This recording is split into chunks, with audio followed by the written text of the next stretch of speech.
Japan looks like a dream in every travel video, but here's the truth. The Japan you visit and the Japan you live in, they're two very different worlds, and the gap between them might be way bigger than you think. What's up, everyone? My name is Jenner, aka That Japan Guy, and today I'm breaking down 5 huge differences between the tourist Japan and the real Japan that most people never talk about. So stick around, because what you're about to hear could completely change the way you see this country, whether you're booking your first trip or packing your bags to move here. Let's jump in. For many of you watching, Japan is probably sitting high on your bucket list.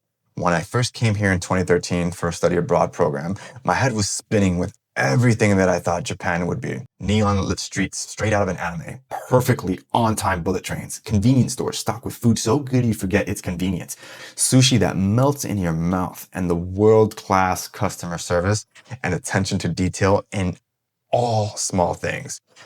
And honestly, it was all of that and more. Fast forward to now, Japan is riding one of the biggest tourism waves in history. It's one of the most visited countries in the world. In a normal year, Japan welcomes between 30 and 45 million visitors. But 2024, massive year. Over 37 million people came, almost 50% more than the year before and higher than the pre-pandemic peak in 2019. So what's fueling this boom? A big factor is the yen's value. In August 2025, 1,000 yen was worth about $6.78 USD. That's roughly 33% less than it was in 2021. That means everything from hotel rooms to sushi platters feel a lot cheaper, especially if you're bringing foreign currency. And here's the crazy part. Having lived in Japan and visited every year for the past 12 years, I can tell you, most prices here haven't really gone up over the past 8 years. So when you fly in with dollars, it's like everything is instantly 30 to 40% off. And add in the fact that Japan has a no tipping culture, your money stretches even further. I'm talking Michelin star restaurants, 18-course meals for under $100. It's insane. So beyond the exchange rate, of course, Japan's real draw is its beauty, its cultural magnetism, pop culture, gaming, music, world-class food. You scroll through the Instagram reels, you've seen it on TikTok, you've seen the viral travel clips, cherry blossoms in March, amazing fall foliage season, the summer festivals in July and August, and soaking in steaming onsens and hot springs in the snow in the wintertime. That's the Japan tourists know. Once you step out of the tourist lane and actually start living in Japan, everything shifts. Number 1, that wow factor still there, but it's not around every corner every day. Cherry blossoms, absolutely breathtaking. For about a week, or just 3 days if the rain hits. Then you've got 4 straight months of hot, sticky, humid summer. The second big wall you hit. Language. On vacation, you can survive with English and gestures and Google Translate. People are patient. It's part of the fun. But living here, totally different game. Booking a dentist appointment, reporting a gas leak, reading the fine print on your lease. Without solid Japanese, you'll hit roadblocks fast. Sure, you can get by in the big cities, but in most of Japan, English just isn't commonly spoken. Number 3, jobs. Here's the stat that shocks most people. About 95% of jobs in Japan are off limits if you can't work in Japanese at a high level. That means career opportunities can be extremely limited. And a lot of foreigners start out teaching English. Some love it, but many face low pay, repetitive work, and almost no career growth. The average salary for an English teacher hasn't changed much in over 2 decades. It's still sitting around 3.5 million yen, or just under $25,000 a year before taxes. Number 4, work culture. If you work for a Japanese company, it's a whole different rule book. Stability is prized, yes, which means also long hours, slow promotions. And on top of that, your ability to renew your visa can depend on staying with that same employer. So you're kind of stuck. Number 5, friendships.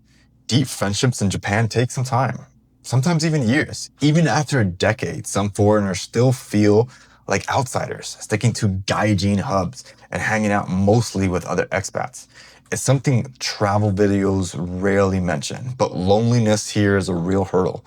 In big cities, everyone's schedule is packed. It's not unusual to book time with a new friend weeks or even months in advance. And then there's the daily life stuff tourists never think about. Renewing your visa, squeezing into apartments with barely any storage, memorizing your city's ultra specific garbage rules, spending hours setting up a bank account or phone, handing over key money, which you'll never get back from that landlord, finding a guarantor just to pay the rent, paying into the pension system, joining neighborhood cleanup days, keeping an earthquake kit stocked at all times. I'll be diving into all of these in a future video. So if you're interested, please hit that subscribe button. It'll really help out. On top of all this, there's something that blurs the line between tourist and resident, and it's over-tourism. And with it, a subtle cultural shift is happening. For decades, foreigners were often treated like special guests, but constant tourism changes the dynamic. What used to be a fascination towards outsiders is slowly turning into fatigue. There's been viral clips of bad tourist behavior that are not helping. And even though the majority of visitors are respectful, it's leaving a bad taste to the locals. In cities like Kyoto, locals have voiced frustration that they can't even ride their own buses because they're packed with tourists. And not just about the transportation. The Japanese government has even discussed limiting land purchases by foreigners, a hot button issue for those who feel Japan is being taken advantage of by wealthy overseas buyers. As a result, sentiment towards tourists and foreigners is becoming more cautious, and in some cases, more negative. Going forward, we could see new rules, restrictions, and policies that directly affect both visitors and long-term residents. So here's the takeaway. Visiting Japan and living in Japan are two completely different experiences. I've had the incredible opportunity to do both over the past 12 years, having lived in the countryside of Kagoshima, Japan, as an English teacher, as well as a salaryman consultant in Tokyo. And now I have the pleasure of going back every single year as a tourist, while also visiting my Japanese family-in-law. One's not better than the other, but if you really love Japan, you want to protect what makes it so special. And that means doing your homework before you come, reading the air, and adjusting to the culture instead of expecting it to adjust to you. Because the real magic here, it's in the everyday way people respect each other. And when you live here, you become part of that. So what about you? Have you seen the gap between tourist Japan and the real Japan? Drop your stories in the comments. Would love to read them. And if you found this useful, hit that like, subscribe, and ring that bell so you don't miss the next deep dive. Until next time, stay curious, and I'll see you in the next video.